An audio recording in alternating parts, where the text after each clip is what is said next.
Hay un tema en el que yo le he puesto una especial atención con ustedes, que es justo los contrapesos. La Constitución de este país está dictada o está escrita o tiene como misión justo provocar contrapesos del poder. Que el Estado mexicano tenga estos equilibrios que permitan una estabilidad económica, política, social. La Carta Magna, que aunque desde luego ha sufrido cientos y cientos de modificaciones de aquella del 5 de febrero de 1917, sigue manteniendo al día de hoy esos equilibrios de alguna u otra manera. Ha resistido a los embates y ha resistido a las tentaciones del poder de muchos gobiernos, de muchos presidentes, de muchos poderes legislativos, ¿no? Justo porque los contrapesos estaban ahí. Ahora, después de los resultados de la elección del domingo, con mayoría calificada, el partido en el gobierno y sus aliados podrían tener esa gran tentación de mover a contentillo la Constitución, o también podrían tener la capacidad de una autogestión y de un autocontrol. ¿Qué va a ocurrir? Ya lo sabremos. Pero lo que sí quiero dimensionar con un experto constitucionalista, que es mi invitado el día de hoy, es que podría pasar si esta mayoría calificada, pues ya puede mover a su contentillo o no. Esto es lo que quiero que nos explique la Constitución. ¿A qué nos vamos a enfrentar en los próximos tiempos, en este futuro próximo en México? Es José Mario de la Garza Marroquín quien ha liderado pues todas las barras de abogados del país a nivel nacional, en San Luis Potosí, en fin, y es un experto en temas de la Constitución. ¿Cómo estás, José Mario?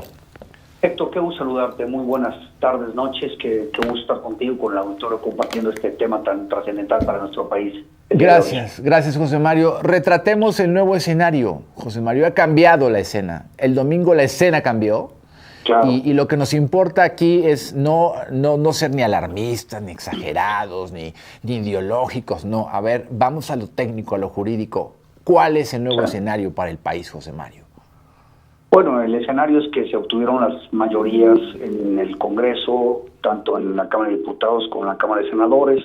Hay un tema que se ha estado discutiendo ahorita, Héctor, que es el tema de la sobrerepresentación que pudiera existir y que pudiera tener también un impacto jurídico técnico de cómo se configura las mayorías en el Congreso. Hay unas normas, tanto en nuestra Constitución como en las leyes electorales, que tratan de nivelar las fuerzas que se dan en el Congreso y evitan una sobrerepresentación. Entonces, ahorita en paralelo hay una discusión, Héctor, sobre cómo se va a configurar estas mayorías, pero seguramente eso va a acabar en el Tribunal Electoral y seguramente va a acabar siendo una discusión muy compleja, muy técnica, de cómo se interpreta la construcción de las mayorías en las alianzas. Eso es un tema muy técnico de cómo se suman los votos en la alianza y qué tanta mayoría puedes construir. Ahí, digamos, quiero dejarlo en claro contigo porque hay un debate que puede cambiar el panorama de cómo estamos viendo la fotografía del Congreso. Pero digamos, con los datos que tenemos hoy, Héctor, y con lo que ha dicho el Instituto Electoral y con la información que hay,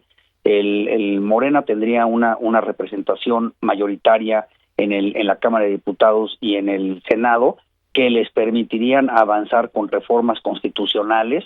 Hay que recordarle al auditorio que también las reformas constitucionales requieren la aprobación de los congresos de la mayoría de los estados. Es decir, tú, Héctor, para reformar la Constitución requieres una mayoría calificada en diputados, en senadores, y luego necesitas que esa aprobación que se hizo de cambiar la Constitución vaya a los estados, a las entidades federativas, a los congresos, y que en cada uno de los congresos se determine si se aprueba o no. Y eso necesitas la mayoría de los congresos estatales. Con la configuración de Morena, en donde tienen pues un control de la mayoría de los estados, pues también se asume que esta mayoría en los congresos estatales la podrían obtener. No se ha hablado mucho de ello, pero la Constitución te establece que no nada más es el Congreso, Héctor, también requieres a los estados de la República, que en principio con los gobiernos como están, pues tendrían esa mayoría, claro, ¿verdad? Claro, sí, con la configuración que tienen ahorita. Sí, entonces adelante. Al final la conseguirían, ¿no? Sí, porque pues tienen gobernaturas en su mayoría bajo control. Y entonces, ¿qué podrían hacer? Como bien dice Héctor, pues podrían hacer algo que el presidente planteó precisamente el día 5 de febrero, que es el día que se festeja nuestra Constitución, que dijo, este es un plan de modificaciones trascendentales a nuestra Constitución, que van en tres vertientes importantes. Una es la modificación al Poder Judicial, otra es la eliminación de los órganos autónomos, que como tú bien decías ahorita son pesos y contrapesos, y otra es el tema de cómo interviene el Ejército en el tema de la Guardia Nacional y quién controla las actividades del Ejército en la Guardia, en los asuntos locales, vamos a decir. Esas, digo, hay otras más, ¿verdad? Pero me quiero concentrar en esas tres, que ahorita pues, serían las más críticas, y que ahorita, Héctor, pues ¿qué va a pasar? Va a cambiar el Congreso, y entonces van a entrar los nuevos diputados y diputadas con estas mayorías. Hay que ver que la Presidenta de la República toma protesta de forma posterior, y entonces habría un lapso de unos 2 meses en los que el Presidente de la República tendría, digamos, un Congreso mayoritario al que le podría solicitar que aprueben estas reformas que pues han sido pues cuestionadas precisamente, Héctor, porque van en esta tendencia de decir cómo construyes una democracia y el peligro que hay, lo que se ha visto en otros países cuando se eliminan los pesos y contrapesos, como es el Poder Judicial, como es el tema de la participación del Ejército, la militarización de nuestro país, y como es los organismos autónomos, como el IFAI, como la COFESE, como el IFETES. Uh-huh. Oye, José Mario, vamos con... A ver, el tiempo luego me alcanza, pero vamos con el del Poder Judicial. ¿En qué consiste lo que propone el presidente y cómo lo ves? ¿Es bueno, es malo? A ver, ¿qué pasaría si seguimos esa ruta que propone el presidente?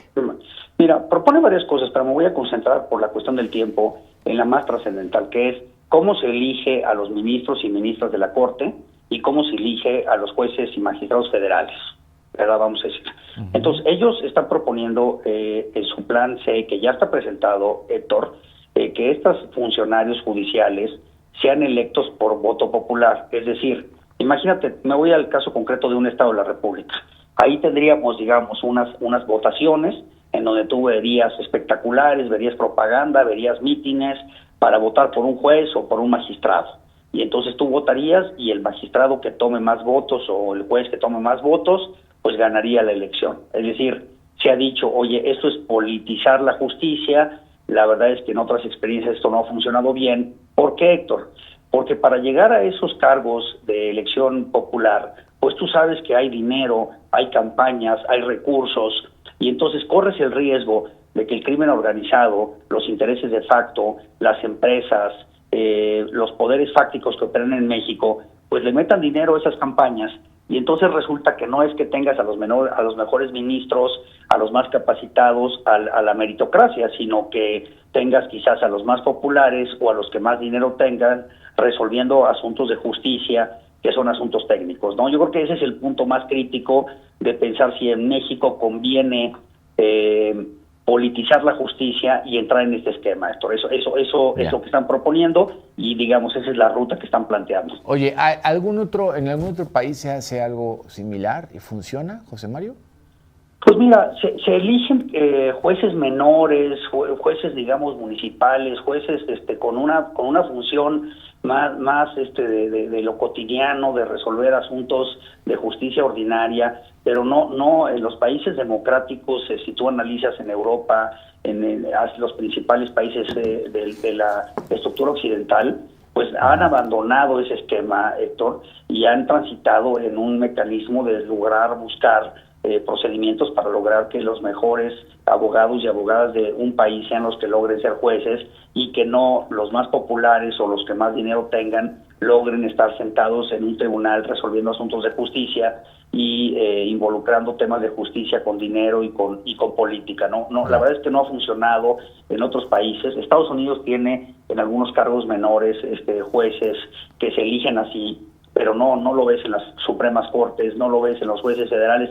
Hay que ver con el auditorio, Héctor, que estos jueces son los que resuelven básicamente los amparos, y los amparos tienen que ver con violaciones a los derechos humanos de los ciudadanos, con la autoridad, con otorgar suspensiones y amparos. O sea, sí es una parte muy importante de la construcción de la defensa de los derechos, de la respeto a los derechos humanos y de los contrapesos, como tú decías, ya no en lo conceptual, Héctor, en la trinchera del día con día. ¿Qué pasa cuando te clausuran un negocio? ¿Qué pasa cuando te detienen de manera ilegal? ¿Qué pasa cuando te están cobrando de forma ilegal impuestos? Esa es la agenda que te quiero transmitir, que es la que se resuelve en estos juzgados, ¿no? Imagínate tú eso en manos de políticos, pues corres el riesgo que digan, pues aquí no le vamos a dar un amparo a Héctor porque pues tiene que pagar impuestos, no importa que sean ilegales, pero hay que cobrarle y él tiene que contribuir a la nación, ¿no? Temas de estos, ¿no? Que se han estado también mencionando por algunas personas vinculadas con la 4T. Ya, vamos a robarnos un minuto más para hablar del segundo punto señor. que trataste, que son los organismos autónomos.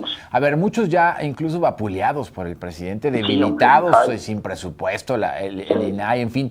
A ver, que no se nos olvide por qué nacieron esos órganos autónomos. Justo nacieron porque el gobierno cometía unos excesos atroces, por eso nacieron, y hoy los quieren desaparecer. Y también nacieron, Héctor, además de lo que estás diciendo, otra cosa rápida, porque son órganos técnicos, son de una tecnicidad muy importante. Imagínate las cuestiones de telecomunicaciones, las cuestiones de competencia económica, no las puedes dejar en manos de una burocracia que no entiende estas cuestiones, que son cuestiones globales. No hay que perder de vista que nuestro país está inmerso en un tema de globalización. Y en el resto del mundo se están tomando decisiones en materia de telecomunicaciones, de radiodifusión, de competencia económica, que no pueden estar en manos de una burocracia que toma decisiones con el estómago, doctor. También hay una parte técnica de estos órganos autónomos que es bien importante entender, que si tú la eliminas y la metes a una concentración central, una burocracia central, Héctor, pues corres el riesgo de perder todo este aspecto técnico, de perder todo este aspecto de conocimiento agudo que te puede comprometer el manejo de las telecomunicaciones en México y el manejo de la libre competencia en este país, que no es cosa menor, no es cosa menor decir esto. Por eso el dólar acabó como acabó y la bolsa se fue de picada, pues porque se está viendo que hay nerviosismo en decir, oigan, le van a meter mano en esto y vamos a acabar pegándole al Estado de Derecho y vamos a acabar pegándole al tema de contrapesos que tú bien señalabas en este momento. Muy bien. Oye, nada más 10 segundos. Sí esto puede ocurrir, o de pronto algunos somos como un poquito sensibles y exagerados y pensamos que va a ocurrir esto y no les va a dar para tanto.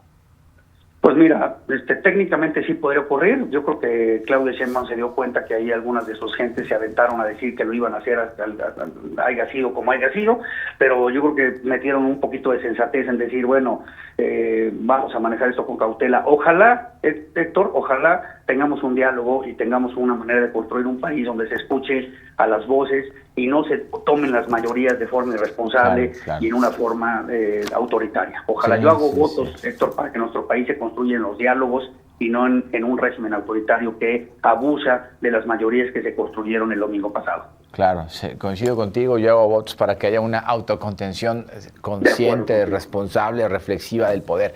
Gracias, José Mario, seguimos hablando del tema. Mi querido Héctor, que estés muy bien. Nos contactamos próximamente para seguir con este diálogo. Claro que sí, gracias. José Mario de la Garza Marroquín, un experto en temas jurídicos, constitucionalista, bocetando, ¿no?, algunos de los escenarios, algunas de las posibilidades de los riesgos.